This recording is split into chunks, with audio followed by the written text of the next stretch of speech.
Hello there and welcome to Whistleblowers, where we take a look at some of the interesting umpiring decisions from each round. I'm Nat Edwards and joining me this week is umpires head coach Hayden Kennedy.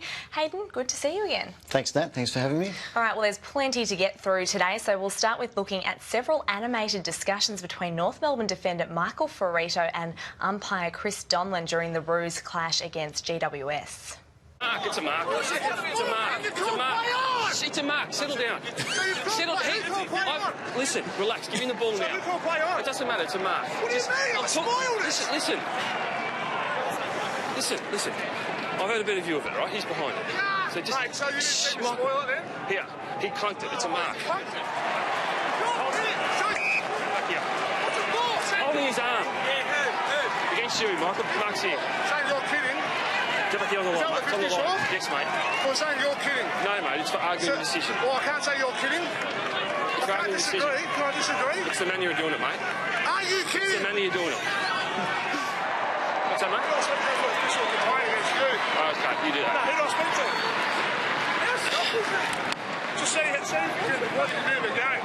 You're about 15 feet. Okay.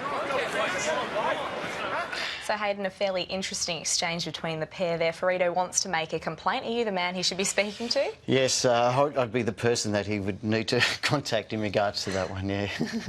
Look, it was a difficult time for Chris, as you could see, the mark and the free kick on the goal line.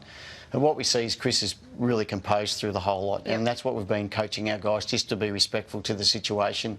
There's a few things we'd like Chris to do a little bit better, there's no doubt about that, but overall, okay with it. Would you prefer umpires, I guess, in that situation to nip it in the bud and just, deal with it quite quickly? Yeah, if we can do that, that'd be great. So, an instance with that one, the particular mark, Chris, by just saying to him, to Michael, look, from my position, I thought it was a mark. It might be wrong, but from my position, we need to move on. That would have been a really good outcome for us. All right, we're now going to take a look at an incident from the Swans power game. Byrd slips over the ball. Kane Mitchell from Port Adelaide comes in over the top. Now, was Byrd actually taken high, or did he take out Mitchell's legs here? We think it's a correct free kick to Byrd.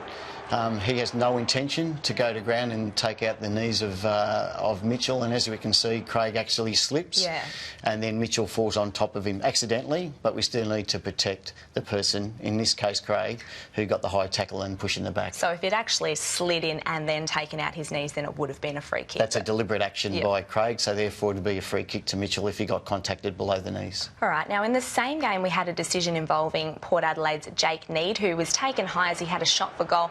Now, Ray Chamberlain was the closest umpire to the incident and actually missed this one, but it was picked up by the central umpire, which is good news, and I think we'll see Ray Chamberlain give the thumbs up there in a second. Yeah, I mean, this is terrific umpiring by Brett Roseby in the mid-zone here. What happens is that there's a clear free kick there.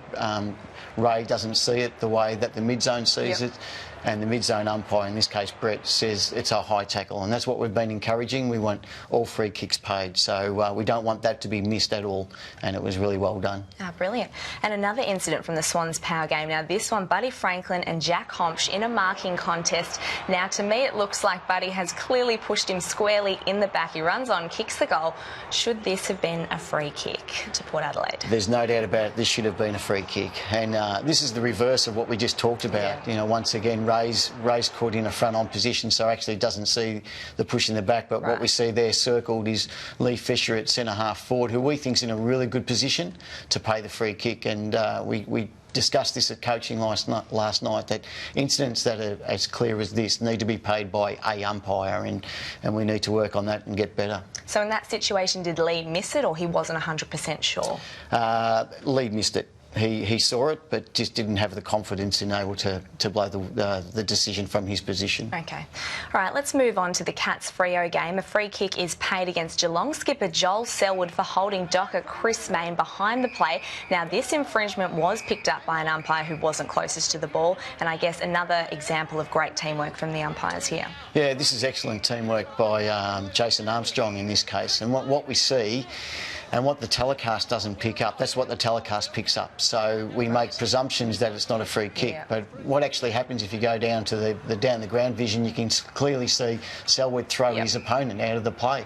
And that's what Jason sees, and that's what he pays. And by the time the telecast picks up, or the broadcast, they don't actually pick up the incident. So we're really happy that we've got 2 umpires there who are umpiring at all times, and that's a correct free kick. Beautiful, correct decision there. Now, there has been, I guess, some talk surrounding the umpiring in this game. The free kick count was fairly lopsided in favour of the Cats. I think it was 31-14 at the end of the game. Was it just the way that it panned out? That's just the way it happens. It ebbs and flows. It's amazing how free kicks can go consecutively to one particular team.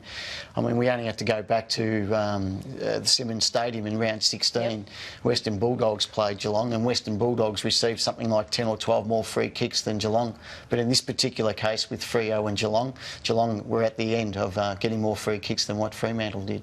Did you do a review of that game? Were there any free kicks that perhaps were missed in that game? Yeah, certainly. We're always going to miss those free kicks. In this particular case, we believe Fremantle, by the take away the missed and the long, they should have got 4 more free kicks than what they did, and Geelong probably ended up with 1 too many. So we did pretty well, we thought, in a really hot and contested game from start to finish. So no chance a big parochial home crowd at Simmons Stadium had a bit of an impact? Oh, well, the figures are shown in the last 2 rounds that the swing is there. You know, if you get your head in first, you'll generally get a free kick, and that's we don't go by free kick counts, we go by what happens on the ground. Beautiful. All right, well, that's all we have time for today. Thanks again so much for coming in, Hayden. Pleasure.